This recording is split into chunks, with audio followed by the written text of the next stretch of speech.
You keep making the effort. You keep practicing. You keep overcoming. You keep learning. You keep asking a bigger question. And instead of getting on Facebook and asking a person for the answer, you spend the time, you look it up for yourself so it has meaning for you. I'm your host, Dr. Joe Dispenza. Let's begin. Hi, Dr. Joe. From I started doing your work, I've started, having nightmares and like things coming up from the past. It's really weird. I can't explain the nightmares, but I'm seeing people, that I've seen from years ago. Haven't seen them in years, and I wonder, could you tell me why this is happening? Sure. So one of the main purposes, Daniel, of meditation is to get beyond the analytical mind.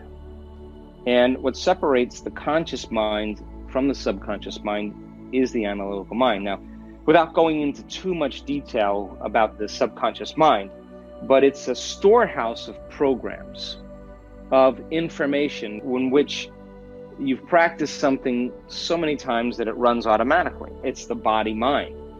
And so when many people begin to learn how to change their brainwaves, and they begin to regulate their internal order, and they can move into alpha and theta brainwaves, the door opens between the conscious mind and the subconscious mind, and emotions that are stored in this implicit system that are connected to certain people or certain events at certain times, Pandora's box is opened up. And what the subconscious is trying to do is not so much cause you to go back to your past, but it's working on venting some of the information in the form of energy or emotions. And so take a look at the emotions you feel, Daniel, when you have these experiences, whether it's fear, whether it's hostility, whether it's anger. Those are cues from your subconscious to tell you what emotions would be good emotions for you personally to work on. And so when you go to bed at night, you could also program your subconscious mind to take those memories and those experiences that are unresolved as emotions and then to resolve them. And that just takes you, before you lay down, doing a small little meditation, changing your brain waves, and then just opening up and asking the subconscious to integrate whatever it is that's unresolved emotions into change and into meaning. And you go through periods where this happens, where Pandora's box opens up and all of this starts flooding to the surface, to the conscious mind. It's information, and most people are afraid to look at it. Don't spend a lot of time on trying to analyze the meaning of the dream. Just work on that emotion. And if you can start working on that emotion in your life, and you can start overcoming those emotions in your meditations, they will change into something else. And many people who have had some challenging pasts, many people who have had some abusive experiences, some of which they forgot about, are one of the programs that are standing in the way between them and their health, between them and their happiness, between them and their new relationship. It's a program that's undermining them, because when they get in their environment, in their daily life, and they start feeling similar emotions that bring them back to those events, they go unconscious and they return back to that child who's confused and doesn't know how to behave, doesn't know how to choose, doesn't know how to integrate. And so it means you're doing it right. And many people think they're doing their meditation wrong when this happens. But in truth, there's something so important happening in that subconscious system that you start working on the emotions in your meditation.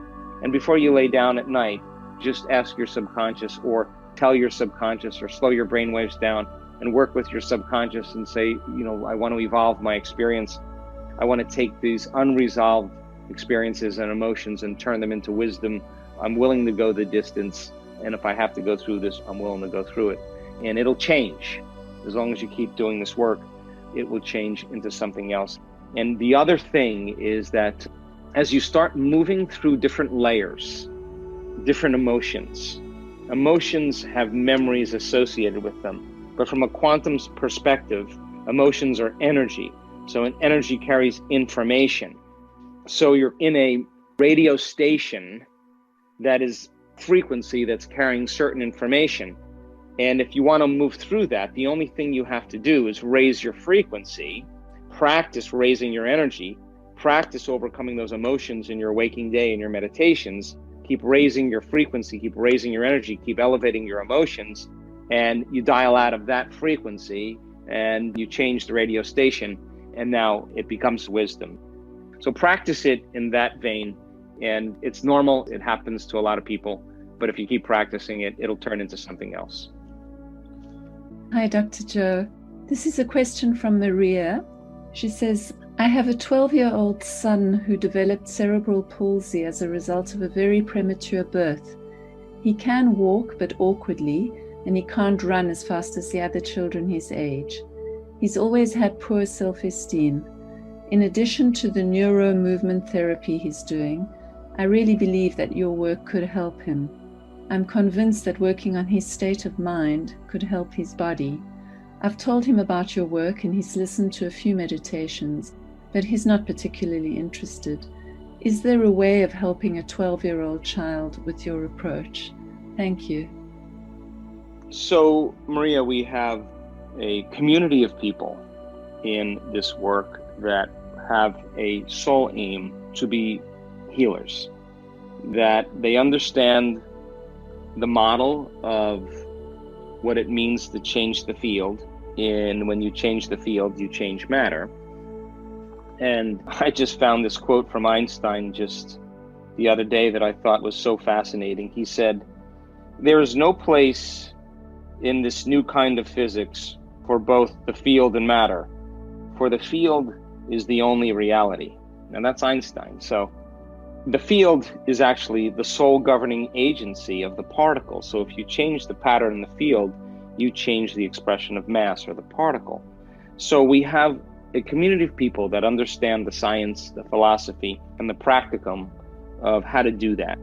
And they work in groups and they work on all kinds of health conditions. And I've been on enough of these calls with these people.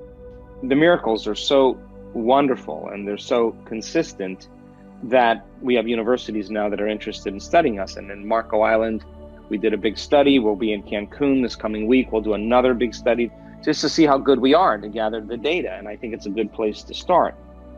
Children with comas, with cerebral palsy, with visual problems, with head injuries, with vertigo, with difficulty controlling eye movements, severe depression, abuse.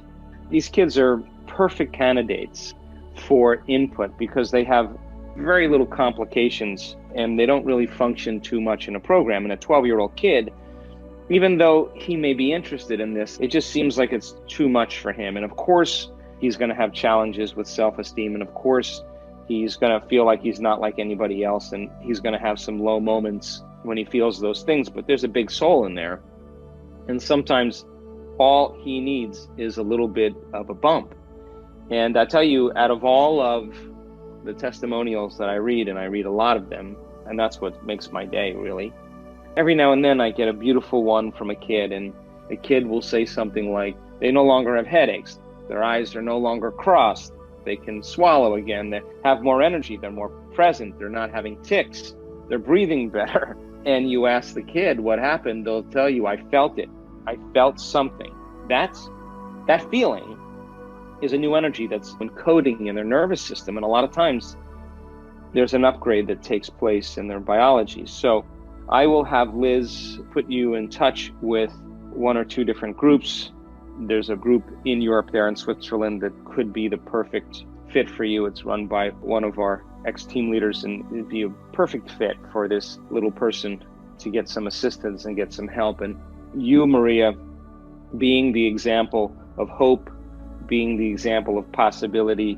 We have kids that were born with handicaps from birth, that were unresponsive, that wouldn't make eye contact with family members, were listless, lethargic, disinterested, and just a few coherence healings are making eye contact with the rest of the family that's smiling now. You have to be a mother to understand how significant this is when you see a change in your child and they're not even being touched, that people are not even in the same room, they're scattered all over the world, and they have nothing else in mind except connecting to your child. So I'll make sure Liz gets the information to you. I would put your son, Maria, in one of the coherence groups and allow him to get a little assistance. And then as he gets a little older, he'll have to make his way as well. But we're doing research on this, and because we have such compelling results, and children are just so much more susceptible and so much more open to this energy. So we'll make sure that we connect you with the right people.